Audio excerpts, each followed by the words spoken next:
I've been driving past this McDonald's on this trip over and over again, and I've wanted to come here and see it because it looks like it could possibly be the best designed McDonald's of all time. I mean, just putting the arches on those slats and having this whole like modernism like box, creating an awning for guests that are sitting in there, and concrete poured bench areas. This is the best McDonald's I've ever seen. And coincidentally, I'm ready for a little bit of breakfast. All right, so right out of the gate, I'm noticing that we've got different types of concrete work. And then over here, as I said, we have the concrete poured benches, which I'm a huge fan of, making the actual framework of the exterior booth concrete, but then to make it more friendly, oh, can't pull them up. Nice move, McDonald's. And then look, we have solar panels, a grid of solar panels all up in there.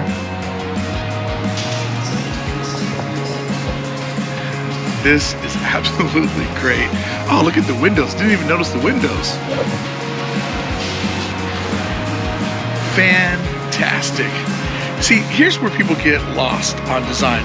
People try to put in all these curves and all this like stuff that appears to make things look fancy, right? Like they want to make it look fancy and give it this flair that, oh, we spent money. But what people really want, what I want, are just squares, rectangles, right angles. It makes everything instantly feel more expensive, more thought out. Look at that, a living golden arches.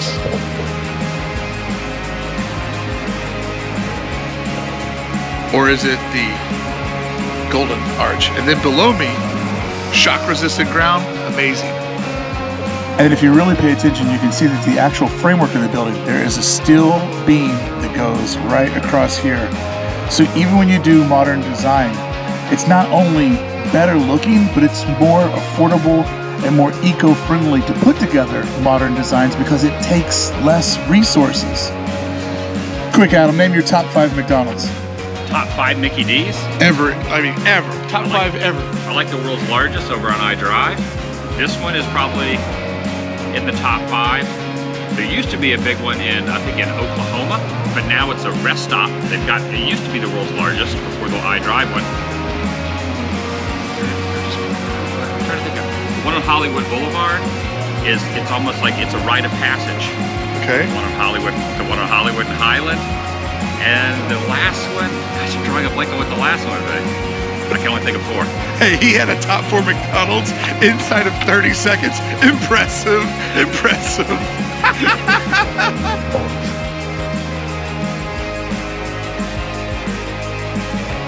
Interior does not disappoint either.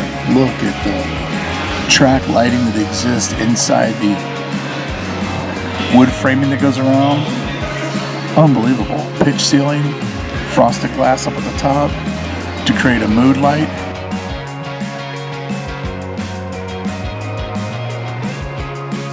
I love this, the modern design of this furniture here with all the appropriate angles, the rounded corners there on the wood table, and using a really nice color that complements the McDonald's yellow, but quite isn't that. And then you put a little dither pattern in there so that staining isn't quite as obvious. Little pull-out stools are tucked behind it.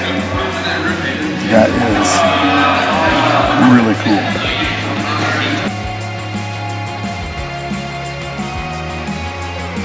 Easily the best designed McDonald's I've ever been to in my life. This place is great.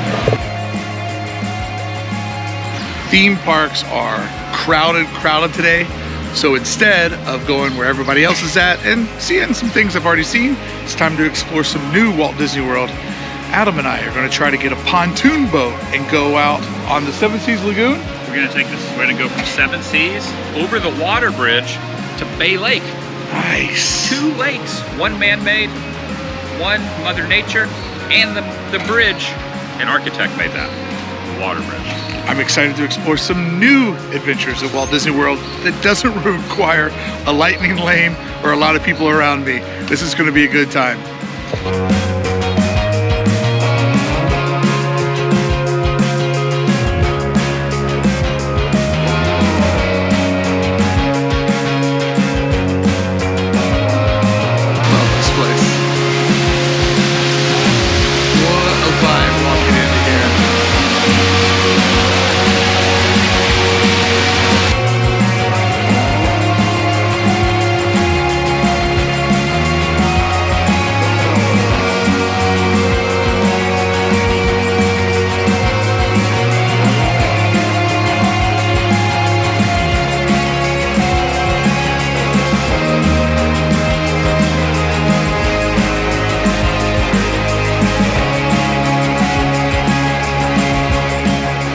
I've yet to stay here, but I gotta put it on the list one day.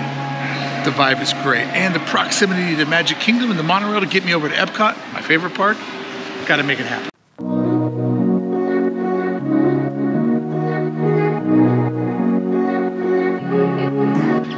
The amount of things you can do here is endless. I mean, endless adventures. So to limit myself to just doing the theme parks, it doesn't make sense for me because I like to chase the vibe, and this trip, I wanted to make it different than the first one. And so far that difference has been just more and more exploration of the resort aspect of Walt Disney World, and no regrets. An amazing week.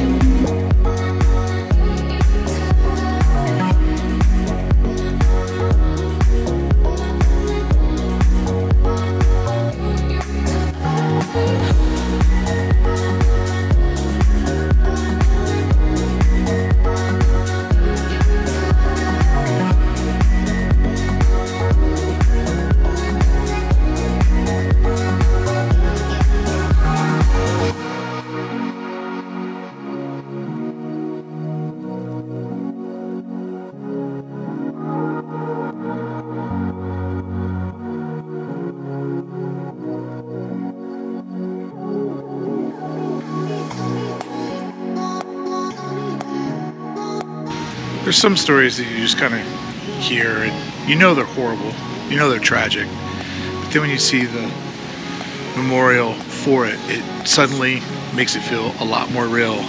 And part of that realness is the amount of tragedy that you feel, and just, you know, so many families come here to have a good time. Nobody's thinking that anything like this will ever happen. And this really drives home what a heartbreaking moment in Disney Parks history this is. It hit me way harder than what I thought it would.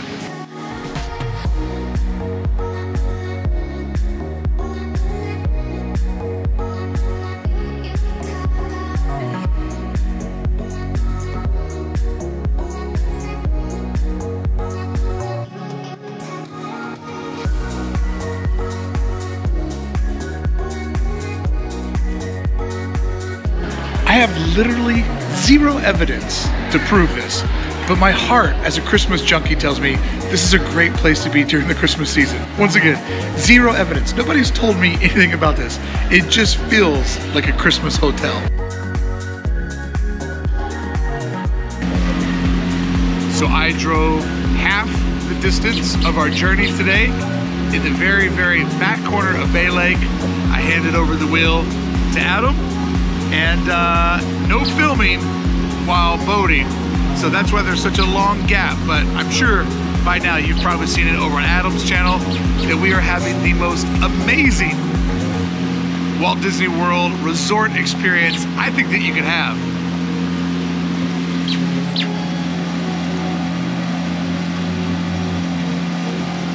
That bird is amazing, man. It's great.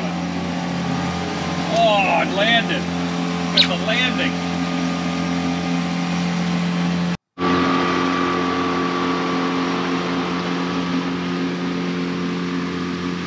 For $45 every 30 minutes, $90 an hour, but they say 45 per 30 minutes because if you go over in 5 minutes, you pay another $45. So if you came back at 66 minutes, you just paid for an hour and a half. So that's kind of how they figure it all out.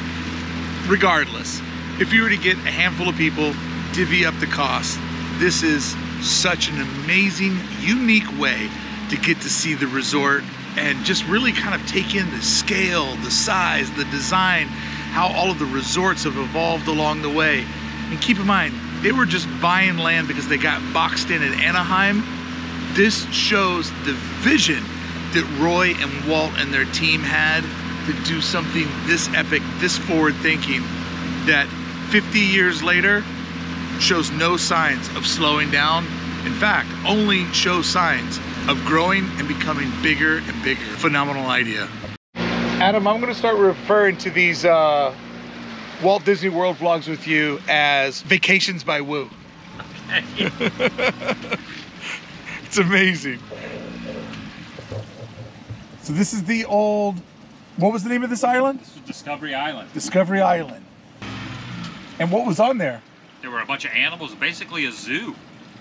Like a baby Animal Kingdom? Kind of, yeah. In fact, when you go to Animal Kingdom, there's an area now at Animal Kingdom called Discovery Island, giving homage to this. Oh, so the water park was across the way, next to the campgrounds, and then you could pay a separate ticket to go over to the island for an attraction. Wow.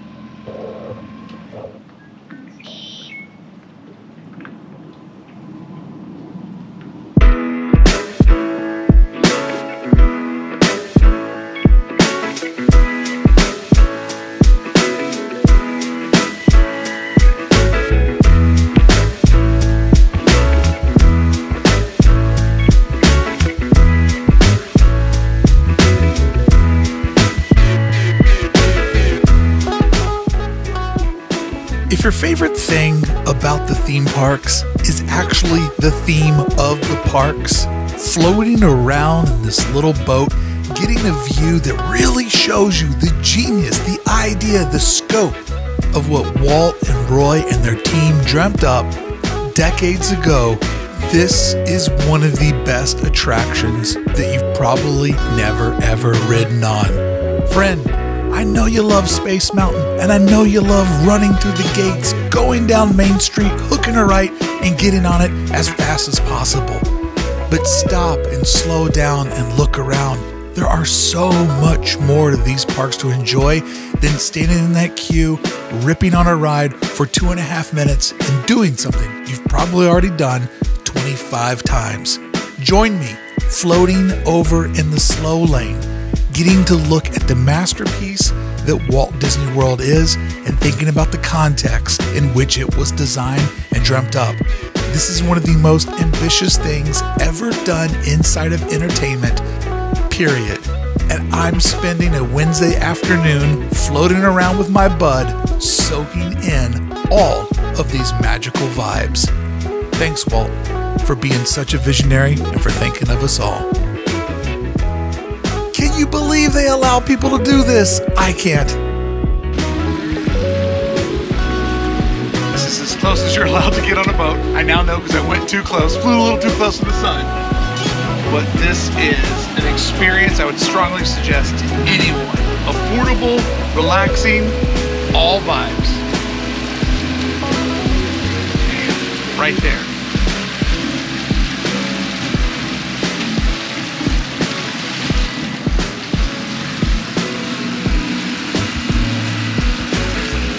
See a little piece of City Hall.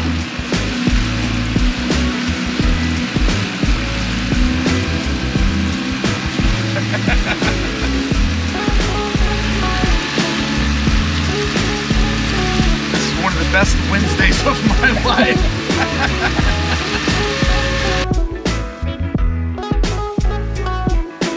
Hands down, one of the greatest Walt Disney World Resort experiences I've ever done.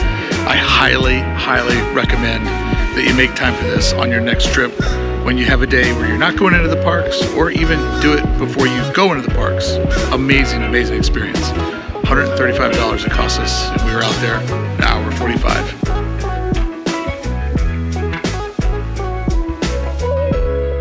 And I just want to add, they do give a pass holder or DVC discount, save 15%.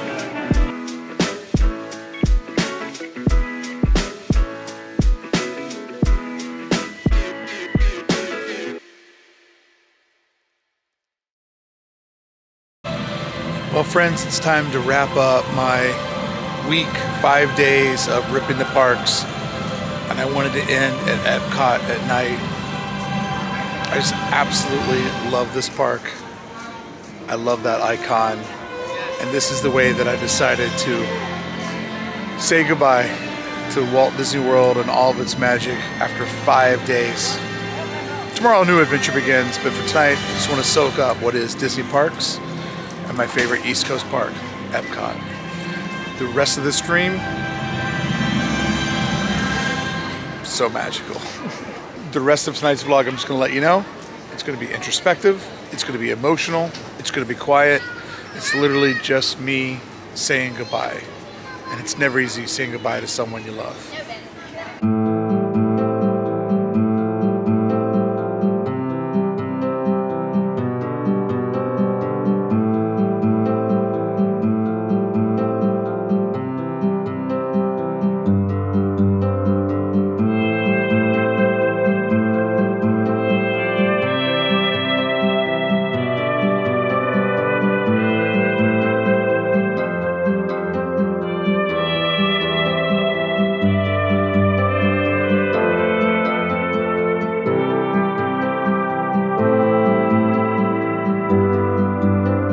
I find this front garden of EPCOT to be so inspirational, because with the little planters and the lights and the people coming and going inside of the park, it just makes it all feel like this is a real urban plaza inside of a real city. Nothing here feels as if it's from a theme park, right? Like it all feels like 1964 World's Fair, the promise of a better tomorrow, a promise that came in drips and drabs, but not realized, like this little park that I'm in, which I think is the most magical part of all of the East Coast parks. I just love it. I don't know why it's so emotional, but I just love it. I think it's the symbol of the earth and the globe, and thinking that we could do better, we could be better. I really do get the hopes and promises of a better future from here.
I've already seen the fireworks show.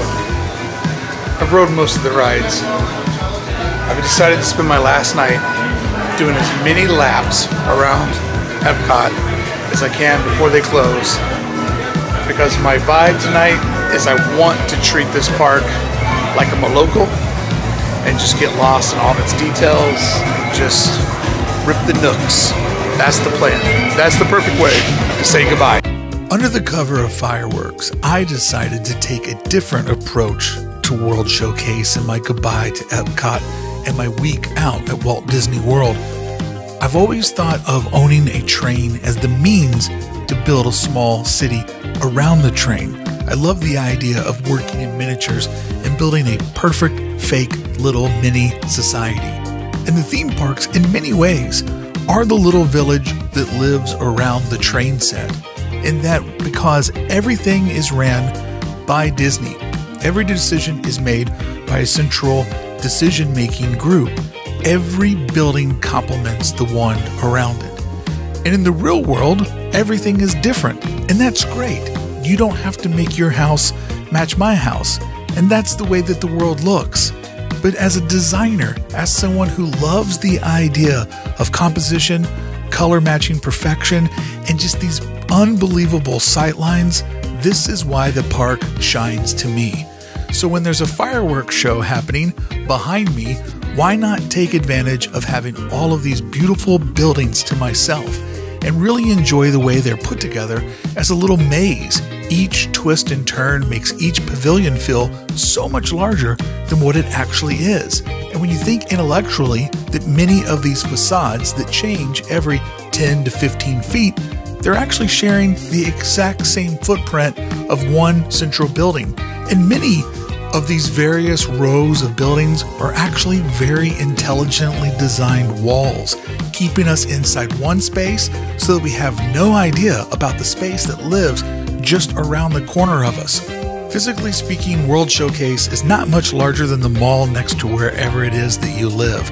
But emotionally, it feels epic and huge, and that's all because of designed adventure. A twist in the road, a bend in the road, doesn't allow you to see what's on the next horizon. Therefore, your day, your afternoon, or in my case, my evening, is broken up into so many little different adventures, exploring one pavilion after another, as these walls, which are actually designed to look like little buildings, keep you inside of the space, inside of the land, inside of the culture that you're inside of. Perfectly mapped out, perfectly complementing one another, and looking just like the artist board in which it was all drawn in. I know it's fake, I know it's not real, and I know that the real world has so much to offer, but from a designer's perspective, being inside of this surrealism where everything is perfect, everything locks together, for me, it is designer perfectionism, and it is a world that I love being inside of. So the attractions, they're fun. The food, I find to be complicated, not always tasty, not always convenient to eat, and inconsistent. But the buildings, the shape of the parks, walking around inside of this SimCity train set that's always evolving, always trying to find a way to complement the piece that's next to it, that is the part of the parks that I love. So when there's a theme park called EPCOT, it's essentially just a bunch of buildings without a lot of attractions, and you don't have to participate in food, to me, this is the perfect park and the perfect way to say goodbye.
Are you ready for one of my oddest suggestions yet?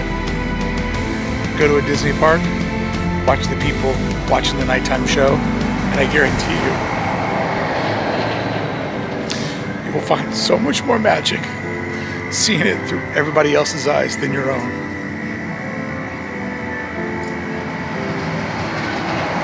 My heart is full. My heart is full. Another amazing trip out here.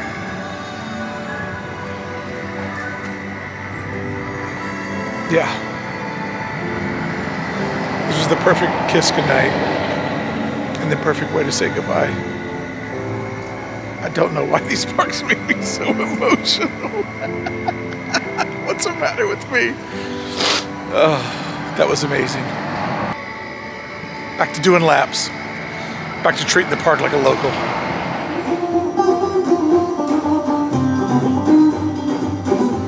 When I said my goal tonight was to treat this park like a local, I was not kidding.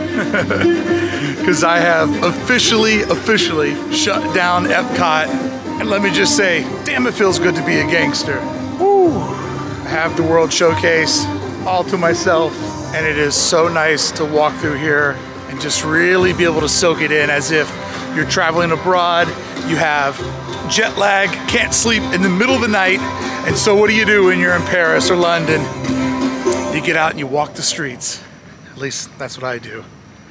So yeah, I think I just made it till the end of the music too, which will make this a lot easier on me.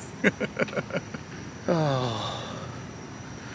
Friends, what an amazing, amazing trip. And I want to thank all of you guys for watching all the videos, or 1 minute of one.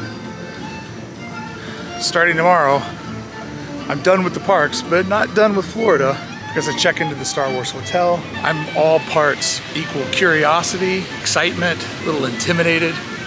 Thank you, I appreciate it, you too. I feel there's a lot of pressure to film the perfect video to take everybody along with me. So yeah, having this fun last rip, solo rip through EPCOT, not hanging out with any of my friends, going in solo, as if I was just here doing my weekly update video. Tonight was awesome, very, very awesome. My goal was to at least do 2 laps. 2 laps.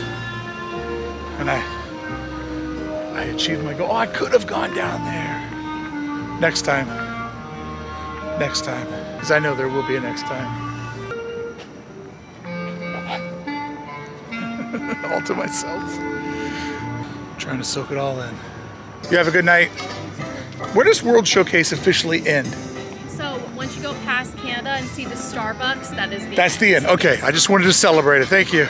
I now know the exact threshold of when my World Showcase stroll is over. Amazing. Fingers crossed that someday the Mary Poppins attraction gets greenlit and comes back, right? I had been to Disneyland hundreds of times, like 500 times before I came out here. So you would think that the people that design these parks are in the same club as me. They'd spent years, hundreds of days out at the theme park, studying and perfecting its design. So to have that knowledge rattling around in your head, and then to come out here and see how that knowledge was applied on a much larger canvas without as many restrictions. I was going to say Anaheim has Disneyland around it, but technically Disneyland has Anaheim around it. But when they came out here and just bought all this raw earth, they were planting the seeds for such great ideas to grow in the future. So to visit these parks and to have the same knowledge or lived in experience, we'll say, as the people that designed it, it's an emotional homecoming of, oh, I know why they did that. I can see why they made this decision. I know what they were trying to improve. I know the trick that they did over at Disneyland that they have now perfected over here. And also I can see its shortcomings, where one of the things that I think makes Disneyland so perfect is that it has a lot of obstacles. There has to be a lot of creative problem solving to make Disneyland work. And out here, you just don't have the same restrictions.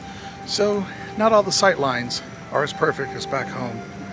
But that being said, being able to come here and enjoy it as an educated fan for the first time, and to also know what it meant to Walt's vision, what it meant to Roy to make Walt's vision come true. There's just so many emotional tie-ins, and I think that's special. Not saying that it wasn't great for many of you to come out here as a kid or to grow up as this being your home park. Everybody has a unique experience. Sharing with you what I think makes my experience very special. It's getting to see this after practically living in Disneyland and fully having the tools and the language to understand what it is that I'm experiencing. There it is. Officially. Official. Future World.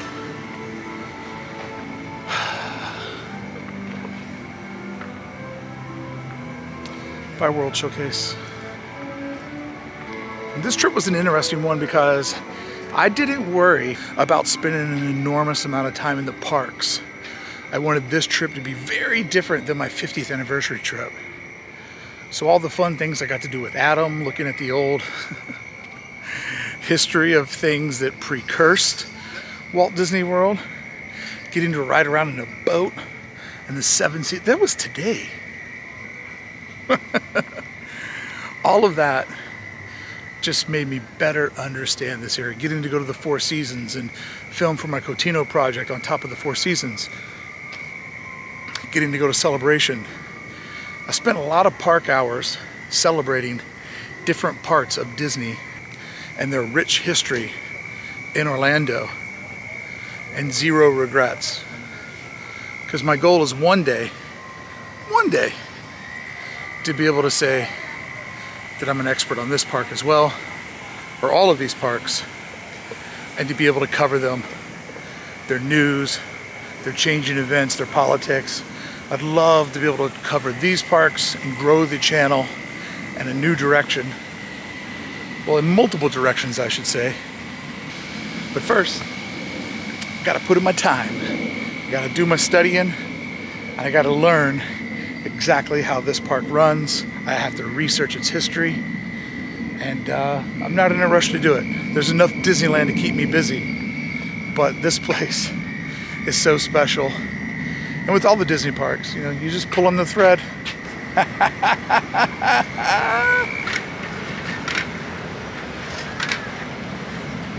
Oh, whew, love that.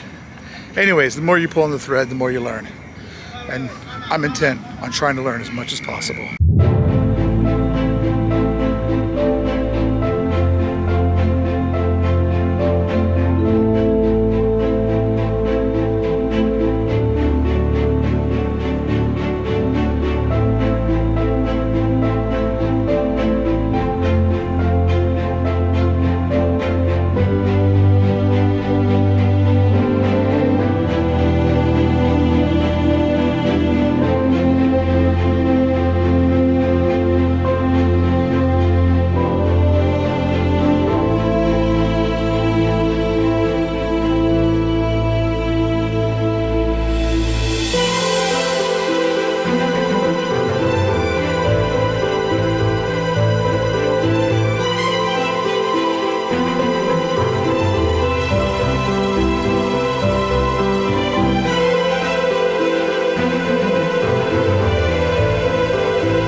It's not like you can ever really get this close to the castles.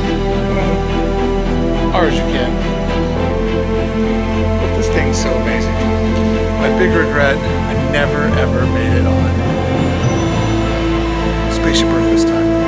But there always next time. And there will be a next time. Did you hear that, Beth?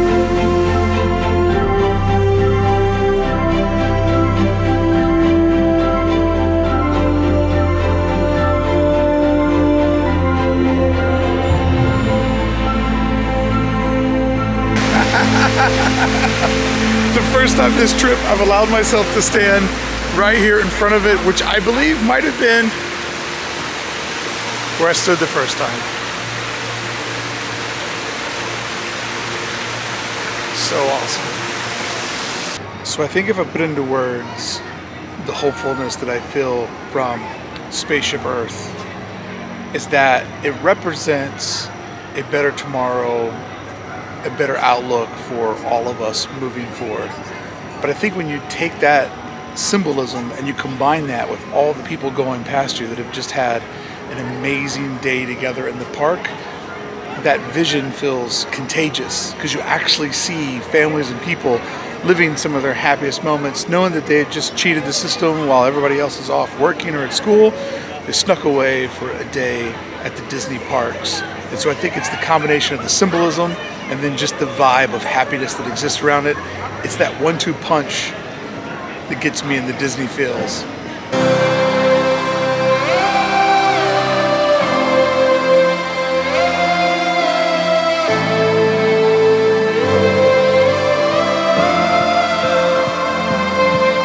Turn your lights down low, set your mind to default.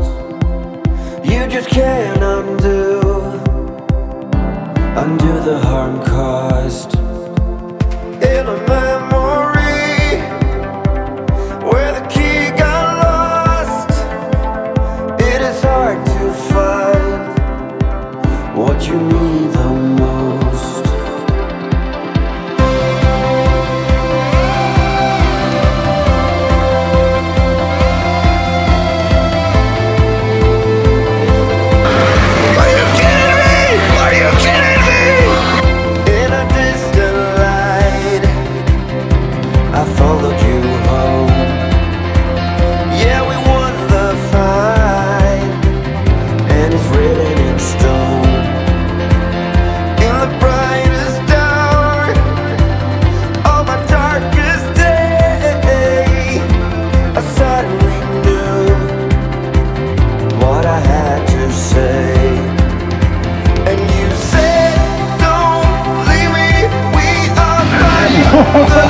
Oh my God!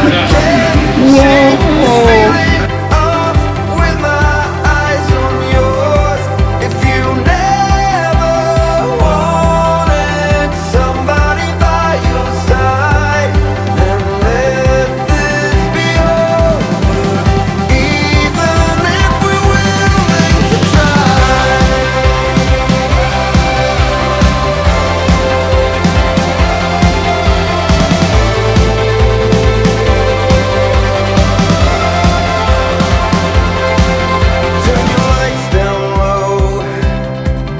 Set your mind at default. You just can't undo the harm caused. And your mind is weak, and the damage is done. And for various times I wasn't the one. And in this distant light we search for something more.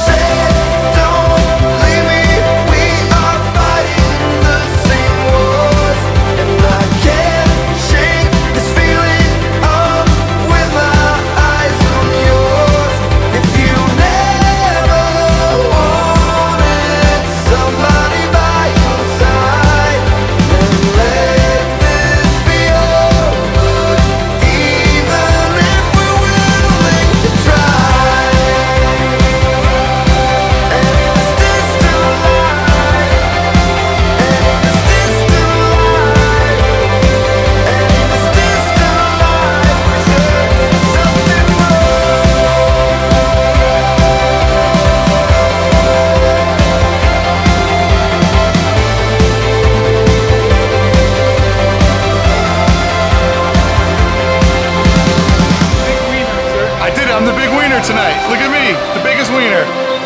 I did it. Last guess. I officially shut down EPCOT.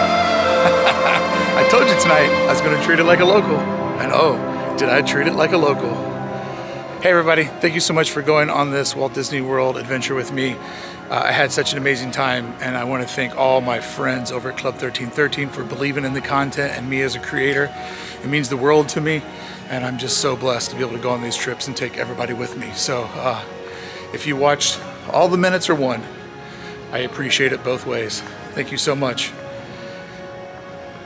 Star Wars Hotel begins in less than 12 hours.